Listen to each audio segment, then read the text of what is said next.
آج اگر یہ نو کانفیڈنس موو، اگر یہ چیف جسٹس آف پاکستان اگر اس کو ریورٹ بیک کر دیتا ہے اور اس کو ریسٹور کر دیتا ہے، اور اگر ہم نو کانفیڈنس موو میں ہم چلے جاتے ہیں اور ڈیفینیٹلی گورنمنٹ ہار جائے گی، تو اس کا مطلب ہے کہ ہم نے فورن انٹروینشن کو سپورٹ کیا، فورن ایگریشن کو ہم نے سپورٹ کیا ہے، اور اپنی سیٹنگ گورنمنٹ کو ہم نے ہٹا دیا، ہم نے رجیم چینج کا حصہ بن گئے۔ اس کا امپیکٹ صرف یہ نہیں ہے کہ نواز شریف آ جائے گا یا چور آ جائیں گے، اس کا امپیکٹ بہت زیادہ ہے، بہت گہرا ہے، بہت دور تک ہے۔ یہ لوگ جو اب نیریٹو بلڈ کر رہے ہیں کہ جی بیگرز آر ناٹ چوزرز، اور ہمیں تو جی وینٹیلیٹر سپورٹ ہے، ہمیں لائف سیونگ ڈرپس لگی ہوئی ہیں جو امریکہ نے لگائی ہوئی ہیں، اور ہم فائنینشلی بہت بہت پور کنڈیشن میں ہیں، یہ آگے چل کے ڈیفالٹ کی سچویشن میں اپنے آپ کو شو کریں گے یا چلے جائیں گے، کیونکہ یہ لوٹ مار ہے، یہ اسی اکانومی کو بلڈ نہیں کر سکیں گے۔ یہ چائنا اور رشیا کی ریجنل سپورٹ کھو دیں گے، اور پھر یہ اکنامک انسٹیبلٹی اور ڈیفالٹ میں چلے جائیں گے۔ پھر یہ کہیں گے کہ جی اب ہمیں World Bank, I M F اور انٹرنیشنل کمیونٹی سے ہمیں آفر ہے کہ ہم اگر نیوکلیئر ایسٹس اپنے تلف کر دیں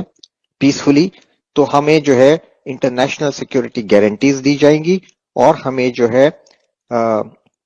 کیا کہتے ہیں ہمارے سارے لونز معاف کر دیے جائیں گے، اور پھر ہمیں اس کے بدلے میں کافی فائنینشیل ایڈ کی آفرز ملیں گی، اور پھر یہ دوبارہ بولیں گے کہ جی بیگرز آر ناٹ چوزرز، ہم کسی سے لڑنے نہیں آئے، ہم انڈیا سے اچھے تعلقات چاہتے ہیں، ہم نیبر میں ریجن میں فرینڈلی کنٹری کی طرح رہنا چاہتے ہیں، ہم عوام کو پڑھانا چاہتے ہیں، ہم عوام کو صحت دینا چاہتے ہیں، آل کراپ جو یہ بولتے رہے اور یہ لوٹتے رہے، یہ وہی دوبارہ آپ کو بیچیں گے راگ باشن، اور ہم اپنے نیوکلیئر ایسٹس گیو اپ کر دیں گے، کیونکہ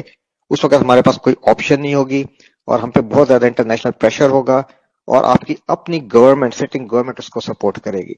ٹھیک ہے، اس وقت کوئی آرمی چیف، چاہے کرنٹ آرمی چیف ہو یا کوئی غیرت مند آرمی چیف ہو، کوئی نہیں اٹھ سکے گا، اور پھر آپ نیوکلیئر ایسٹس اپنے ڈیفینگ کریں گے، انٹرنیشنل جو مانیٹرنگ ایجنسیز ہیں وہ آئیں گی، اور آپ کے ہی اپنے انٹرنل سپورٹ کے ساتھ یہ نیوکلیئر ایسٹس کو ریموو کر دیں گے، جیسے یوکرین میں ہوا۔ جب آپ ڈیفینگ کر دیے جائیں گے نیوکلیئر پوائنٹ آف ویو سے، اور اس وقت آپ کی آرمی جو ہے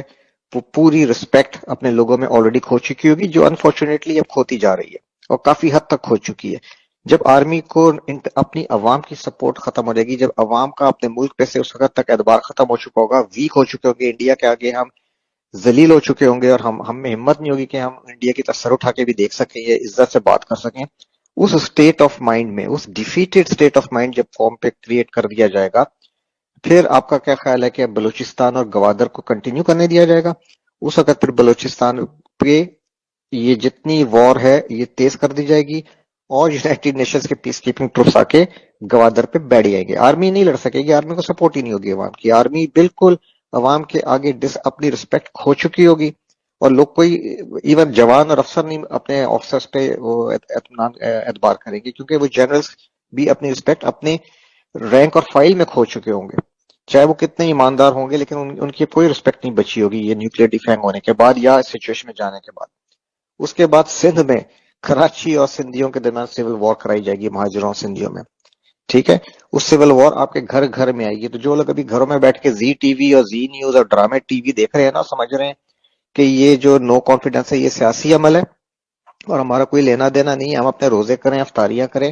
یہ آپ کے گھروں میں، ہمارے گھروں میں آئے گی۔ سیریا مت بھولیں، ٹھیک ہے، عراق، لیبیا مت بھولیں، یمن، یوکرین مت بھولیں، کوئی محفوظ نہیں ہوگا، چاہے وہ پنجاب میں بیٹھا ہو اگلی باری پھر زرداری کے نعرے لگا رہا ہو، یا اگلی باری پھر نیازی، یا ایک بار پھر شیر، یا جی الطاف، یہ آپ کے ہمارے گھروں میں آگ آئے گی، اور ایک ایک گھر کو آگ لگے گی، ٹھیک ہے، اور آپ کے اتنے حصے بکھرے ہوں گے، اور یہی لوگ بعد میں، یہی جو لیڈرز ہیں جو یورپ میں جا کے بیٹھے ہوں گے، یہ آپ پہ پھر حامد کرزئی یا اشرف غنی کی طرح کے بیٹھیں گے، یا جس طرح بھی لیبیا میں ہفتار، جنرل ہفتار بیٹھا ہوا ہے، فلانا بیٹھا ہوا ہے، یہ اسی طرح یہ کہانیاں ہوں گی، ٹھیک ہے، اور اللہ نہ کرے کہ یہ ہو، اور this is what they want the western powers, اس ریجن کو ڈس انٹیگریٹ کرنا چاہ رہے ہیں پاکستان کو، تاکہ یہاں بیٹھ کے یہ چائنا کو روک سکیں، رشیا کو انسرکلمنٹ کر سکیں، اور انڈین ہیجیمنی یہاں پہ قائم ہوگی۔ ٹھیک ہے، تو خدا کے لیے اس چیز کو سمجھیں، یہ کوئی پولیٹیکل پروسیس نہیں ہے۔ میں حیران ہوں اپنے ٹی وی اینکرز پہ، اپنے نیوز میڈیا پہ، جو اس چیز کو اپنے اور دانشوروں پہ جو اس چیز کو as a political situation deal کر رہے ہیں۔ یہ پولیٹیکل سچویشن نہیں ہے، یہ آپ کا ہائبرڈ وار کی ایک ایکسٹریم سٹیپ ہے، انفارچونیٹلی، نوئنگلی یا ان نوئنگلی۔ ہمارے chief of army staff and top brass what ever the reason میں بھی یہ اس وقت کمپرومائز ہے.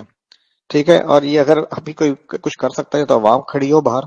اور یا فوج کے اندر سے کچھ ہو. یہ اس وقت اس سچویشن سے پاکستان کو بچانا اس وقت